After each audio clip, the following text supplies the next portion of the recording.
Mossad کے قیام کا مقصد دنیا کا امن و امان تباہ کرنا اور انتشار پھیلانا اور یہودیوں کو یعنی کہ اسرائیل کو دنیا کی نظروں سے چھپا کر رکھنا اور بچانا ہے۔ دوستو، دنیا میں جتنی بھی تخریب کاری یا امن برباد ہو رہا ہے، کہیں بھی غلط وقوع ہوتا ہے، اگر اس کی آپ جانچ پڑتال شروع کر دیں تو اس کے پیچھے کہیں نہ کہیں یہودیوں کا ہاتھ ہی نکلے گا اینڈ کے اوپر۔ جیسا کہ ہیروشیما پینٹاگون کے اوپر حملہ، 9/11 کا واقعہ، قاسم سلیمانی کی موت، ایمن الزہواری کی موت، اور دوسرا ایران کی تباہ کاریوں کے پیچھے۔ موساد کا اردو میں جو مطلب ہوتا ہے اس کا مطلب ہوتا ہے چھپ کر مارنا۔ اس میں جتنی بھی مرد اور عورتیں موساد میں کام کرتی ہیں، یہ مر مٹنے کے لیے اپنے ملک کے لیے تیار ہوتی ہیں، کیونکہ یہ ایک مذہب کی بنیاد پر اسرائیل ملک بنا تھا۔ دوستو، یہودی چاہتے ہیں، سمجھتے ہیں، وہ یہ کنسیڈر کرتے ہیں کہ وہ دنیا کے اندر سپیریئر نیشن ہے۔ وہ کہتے ہیں کہ ہم لاڈلی امت ہیں، ہم ایک لاڈلی قوم ہے، کیونکہ ہمارے لیے آسمان سے من و سلوہ اترتا تھا۔ لیکن حقیقت میں ایسا کچھ بھی نہیں ہے۔ اگر اس چیز کو دیکھا جائے تو حضرت آدم علیہ السلام بنا ماں باپ کے پیدا ہوئے تو وہ ان سے بڑے سپر مین ہیں۔ اللہ تعالیٰ نے قرآن مجید میں ڈکلیئر کر دیا ہے کہ صرف مسلم ہی سپیریئر نیشن ہے، کیونکہ وہ اللہ اور رسول پر یقین رکھتے ہیں۔ یہودی اتنے طاقتور ہیں، موساد اتنی پاورفل ہے کہ اس کے لیے پینٹاگون یعنی کہ امریکہ کے اوپر حملہ کرنا کوئی مشکل کام نہیں ہے۔ اور یہ جو معاملہ ہوا تھا اسامہ بن لادن والا، اس سے پہلے جو حملہ ہوا تھا اس کے اوپر ٹاور کے اوپر 9/11 والا، یہ موساد کی حرکت تھی۔ ایک تیر سے دو شکار کیے تھے یہودیوں نے۔ موساد کو بنانے میں ہاتھ برطانیہ، امریکہ اور دوسرے یورپین کنٹریز کا ہے، اور موساد کے ہاتھ میں ان تمام کنٹریز کے سیکرٹ موجود ہیں۔ موساد کیسے کام کرتی ہے اور یہ کتنی پاورفل ہے، آج کے اس بلاگ میں ہم یہی ساری چیزیں ڈسکس کرنے جا رہے ہیں۔ دوستو، موساد کا قیام دسمبر 13، 1949 کو ہوا۔ اس کا صدر دفتر تل ابیب یعنی کہ اسرائیل میں ہے، اور اس میں جتنے بھی فیمیل اور میل کام کرتے ہیں ان کی تعداد 7000 ہے۔ اس کا سالانہ بجٹ $2.73 بلین ہے۔ اس کے افسران اعلیٰ میں یوسی کوہن ہے، اور ایجنسی کا جو اعلیٰ عہدیدار ہے اس کے وزیر اعظم ہی ہوتا ہے۔ دوستو، اسرائیل یہودیوں کا ایک ملک ہے، نہ اتنا یہ بڑا ہے، نہ ان کی کوئی زیادہ پاپولیشن ہے، لیکن وہ اسرائیل کے ساتھ دنیا میں جہاں کہیں بھی یہودی موجود ہیں وہ بہت اس کے ساتھ وفادار ہیں۔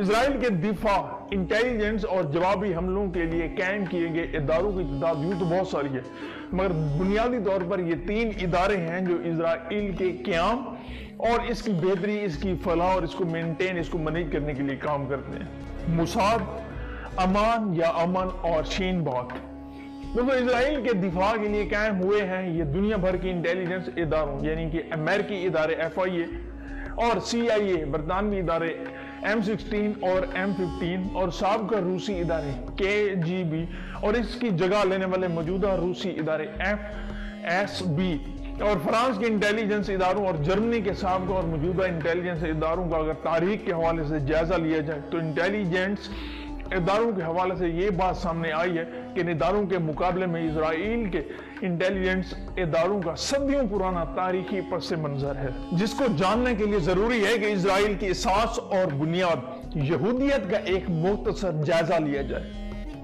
یہودیت ایک ایسا مذہب ہے جس کو ماننے والے اپنے مخصوص مقاصد کے حصول کے لیے خفیہ سرگرمیاں انجام دیتے ہیں، اور مختلف ادوار میں یعنی کہ ٹائم میں ان سرگرمیوں کا تعلق معاشی طور پر یہودی مذہب کے ماننے والوں کی ہر اعتبار سے مضبوطی اور ان کے مخالفین کی تباہی تھا۔